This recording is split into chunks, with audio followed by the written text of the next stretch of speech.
Hi everyone, I'm in San Juan, Puerto Rico. Our first time here, and it's beautiful, such a vibrant culture, a really interesting blend of cultures, fusion on the edge of empire. It's just a fascinating, beautiful place. I was reminded as I was reading about the history of Puerto Rico and just trying to understand it better as we were here and before we got here, I was reminded of the devastation of Hurricane Maria to this beautiful island archipelago here. And I was at the federal government. I was working in federal government while that crisis occurred, and I remember meeting weekly as part of this crisis response task force that was formed to explore what federal resources could do to help the devastation here. Puerto Rico, 3,000 people died, lost power for months. The entire electrical grid was destroyed. Roads were blocked. It was just a really unprecedented crisis that exposed a lot of pre-existing fragile infrastructure. And I remember feeling so helpless, and federal government was just super helpless. They couldn't do anything. The best thing that we could do, I was specifically in the Office of Special Education and Rehabilitative Services, and the best thing we could do was temporarily alleviate their reporting requirements about how they were using federal funds. And it was a time that really revealed the limitations of federal government and heightened the beauty of a pre-existing social and importance of a social infrastructure here. It was a time where, in this era of unprecedented need, neighbors showed up to help neighbors, checking in on the elderly, the infirm, the sick, the injured. There was basically no electrical grid, and so people would use these backup generators and have these intricate networks of hundreds of extension cords to get power to many houses at once, in order to preserve people's food and give them electricity. And just the resilience, the ingenuity in the face of crisis. Neighbors showed up to help one another, and it was a really beautiful story of resilience and this very Tocquevillian idea that civic muscle is alive and well and strong. For example, Tocqueville got here and said the very American thing to do is not do as the French and English do when there's a problem and go knock on the local government official's door. They say, let's get a neighbor together, get some neighbors together, and let's do it ourselves. And in this case, they had to do that because me and others at the federal government, there was very little that we could do to help them. And I remember this happening as well. I wrote about this in a reported series for USA Today during the pandemic, where the need was so vast and so great all at once that there was so little the government could do to meet all of the need. And I reported on local ingenuity and neighbors setting up task forces and check-in systems to go check in on elderly neighbors and local restaurants delivering and donating food to people who are immobile and couldn't leave their house to go get groceries and things like that.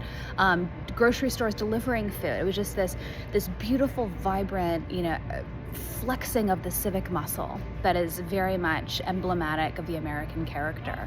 And so I love these stories that remind us of the importance of the social infrastructure, that show us it's still alive and strong, that remind us of the limitations of government service delivery. I mean, it's really interesting.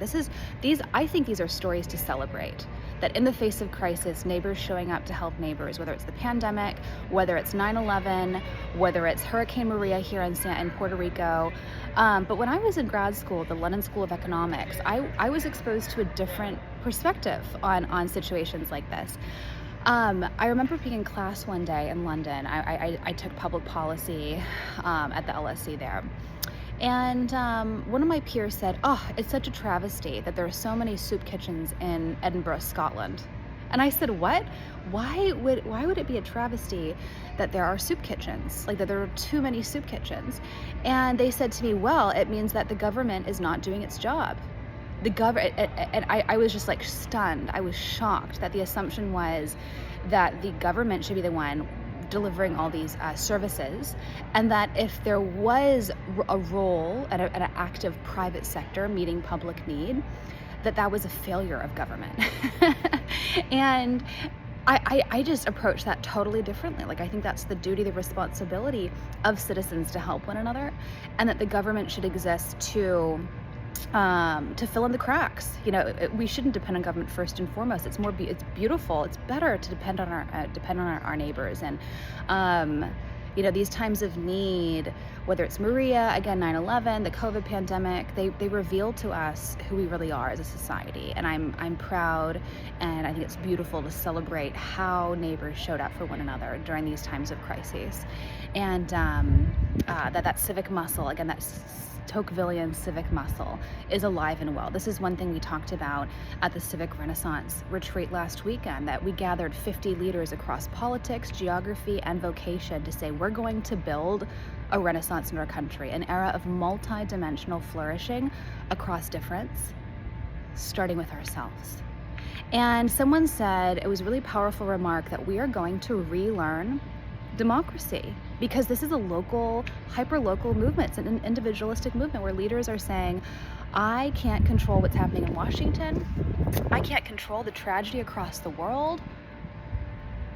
I can't even control what happens at City Hall half the time, even if we even had a lot of local mayors there last weekend, and so it was funny, but I can control myself, and I'm gonna double down and do what I can to make my community, my neighborhood, my family better and stronger and more beautiful. And that's the whole premise of democracy, that the citizen is prior to the regime, to our leaders, and that we can't wait for our leaders to fix our problems for us. It's too important to absolve our own responsibility. And that's what this movement of civic renaissance is about. That we are going to build an era of flourishing across difference, an era of multidimensional human flourishing, starting with ourselves, with what we can control, with what is right before us. And that involves showing up. How are we showing up to our neighbor, to our friends in times of need, and just, preemptively checking in before there's a crisis, like the one here we talked about, Hurricane Maria. So a joy, a privilege to be here, to be on the other side of this crisis, that I just knew about from afar when I was in federal government. And yeah, if you get to San Juan, do come here. It's just a beautiful place, beautiful people. Kai and I had a great time, ingratiated ourselves to the karaoke community here last night. Went salsa dancing. It was a lot of fun. So get to San Juan and know and see and love your neighbor. That's what this movement is about.